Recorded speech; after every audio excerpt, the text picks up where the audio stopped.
Didáctica y currículum. Estrategias metodológicas. Las estrategias de la enseñanza tienen que ver con el cómo enseñar, cómo presentar la propuesta de trabajo, cómo organizar los tiempos y los espacios, cómo crear ambientes agradables, cómo seleccionar los materiales didácticos, qué recursos son aptos para trabajar en el aula. Es decir, a la hora de pensar en lo que quiero enseñar, también tengo que pensar cómo lo voy a hacer. Las autoras Rebeca Anijovic y Silvia Mora, en su libro, nos definen a las estrategias de la enseñanza como aquel conjunto de decisiones que toma el docente para orientar la enseñanza con el fin de promover el aprendizaje de sus alumnos. Podríamos existe en el método didáctico una única y sistemática secuencia de pasos, tampoco un solo método. La metodología puede variar según el área o disciplina, los alumnos, el docente, las expectativas de logro y el contexto. En pocas palabras, podríamos decir que se trata de orientaciones generales acerca de cómo enseñar un contenido disciplinar, considerando qué queremos que nuestros alumnos comprendan, por qué y para qué. Si bien dijimos que la metodología es diferente, sin embargo, lo que se propone es el logro de relaciones significativas en los alumnos entre lo que ya saben y los nuevos contenidos a aprender, para posibilitar aprendizajes comprensivos y no memorísticos. Así que tenemos que tener en cuenta que en la escuela hay factores que condicionan e inciden en la metodología.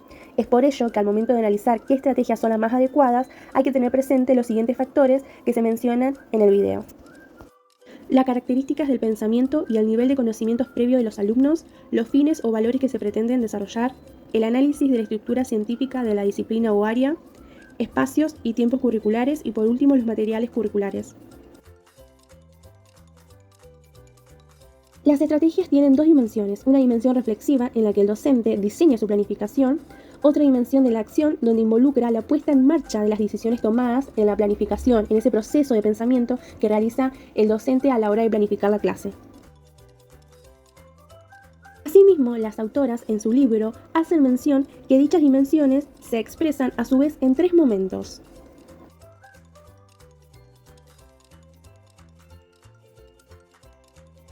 El momento de la planificación, en donde el docente plasma su propuesta de trabajo. Luego, el momento de la acción propiamente dicha, en la que se pone en marcha las decisiones tomadas en la planificación. Por último, el momento de evaluar lo que se implementó en el curso. El docente tiene que reflexionar sobre los efectos y resultados obtenidos. Las autoras nos dicen que pensar la estrategia como un proceso reflexivo y dinámico implica adoptar una concepción espiralada,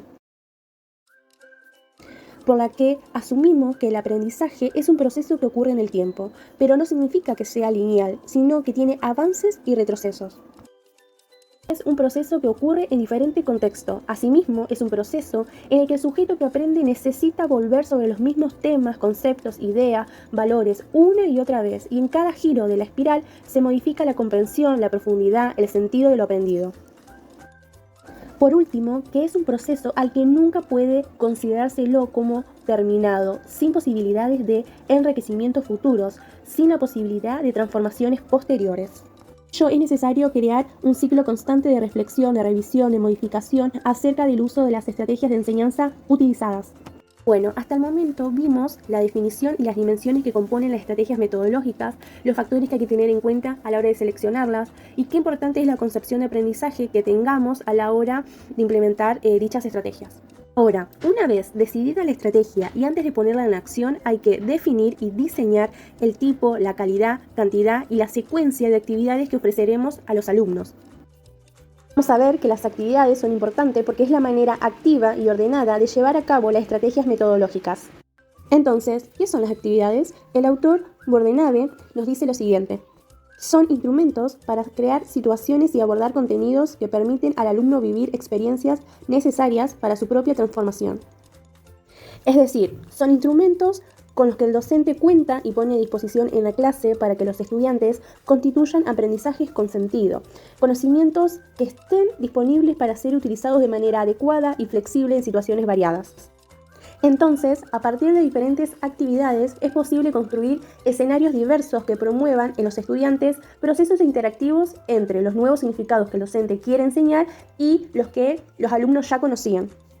Por otra parte, las autoras en su libro hacen mención que la idea de que las actividades deben ser entretenidas ya que se tratan de niños y jóvenes forma parte de muchos mitos que hay sobre la enseñanza. No toda la planificación debe adecuarse a los intereses de los alumnos, porque algunas actividades pueden ser generadoras de nuevos intereses. Asimismo, las autoras hacen mención que las rutinas, estas acciones repetidas, muchas veces atentan contra la creatividad de alumnos y docentes, pero en algunos casos son necesarias y educativas. Es necesario crear rutinas en relación con el trabajo preciso que implica constancia, respeto de horarios y espacios, entre otros. El desafío está en pasar de rutinas impuestas por el docente a rutinas creadas por los alumnos para sí mismos. Ahora, ¿cómo hacer para que ellos le otorguen sentido a una tarea? Para ello, tenemos que compartir con los alumnos nuestras intenciones, propósitos y criterios acerca de lo que les surgimos hacer. Es decir, hacer público y explícito los objetos y consensuarlos con el grupo de estudiantes, lo cual posibilitará establecer un contrato didáctico, en el que ambos, docentes y alumnos, se responsabilicen por la enseñanza y el aprendizaje. Pero además, para lograr una autonomía y un mayor compromiso, los alumnos tienen que comprender el porqué y el para qué de ese contenido, y evaluar sus propios logros y dificultades para el desarrollo de las diversas actividades. Es importante hacer mención que hay varios tipos de actividades según su finalidad. Podríamos nombrar las de introducción, motivación, que tienen la finalidad de introducir a los alumnos en el aspecto de la realidad que han de conocer, despertando su interés por aprenderla.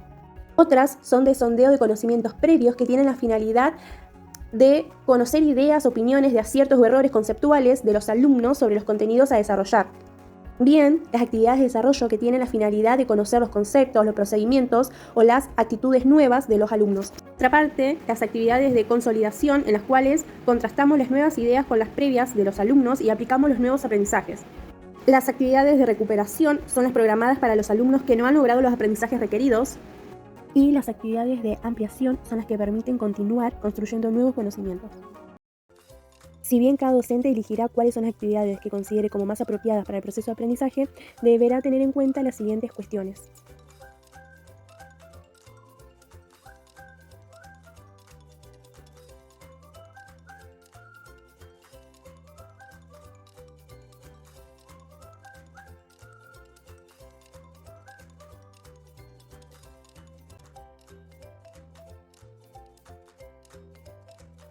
Otro punto a tener en cuenta son los recursos didácticos. Ahora, ¿a qué llamamos materiales curriculares? Aquellas herramientas que utilizan los profesores y alumnos.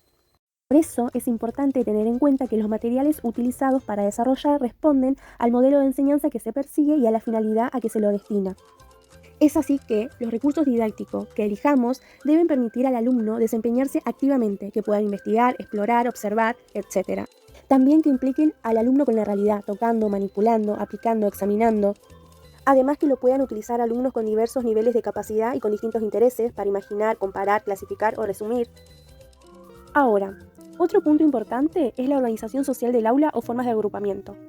Gran grupo es la forma habitual de organizar a los alumnos en la escuela. Es apropiada cuando se trata de planificar conjuntamente las actividades, exposiciones, distribución de tareas, explicaciones, presentación de modelos, debates, asambleas.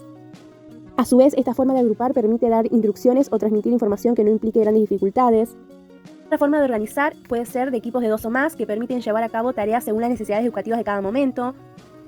También se puede realizar un trabajo individual con el alumno, que es un medio excelente para tener una interacción más específica. Otro punto importante es el espacio y el tiempo. La forma como las distintas propuestas metodológicas proponen la distribución del espacio. La distribución del espacio siempre estuvo supeditada al tipo de actividad que plantean los docentes y a las necesidades de agrupamiento de los alumnos. Y a su vez, pensar la distribución del tiempo en periodos rígidos es el resultado de una visión simplificadora de la enseñanza. Por otra parte, las autoras nos dicen que para definir cuáles serán las estrategias de enseñanza más adecuadas en cada situación áulica, hay que tener presente los nuevos desafíos que nos presentan los alumnos de hoy. Es decir, la escuela y los docentes no pueden desconectarse de las nuevas formas de leer e interpretar el mundo con la que los estudiantes actuales abordan los contenidos y las tareas escolares. Por lo cual es importante construir un aprendizaje significativo, que consiste en darle sentido respecto de un objeto, de un procedimiento, de un evento. Para que ocurra el aprendizaje significativo se debe relacionar los conocimientos nuevos con conocimientos previos y además el estudiante se debe comprometer con su aprendizaje, es decir, debe estar dispuesto a relacionar significativamente y no ritualmente el material que aprende.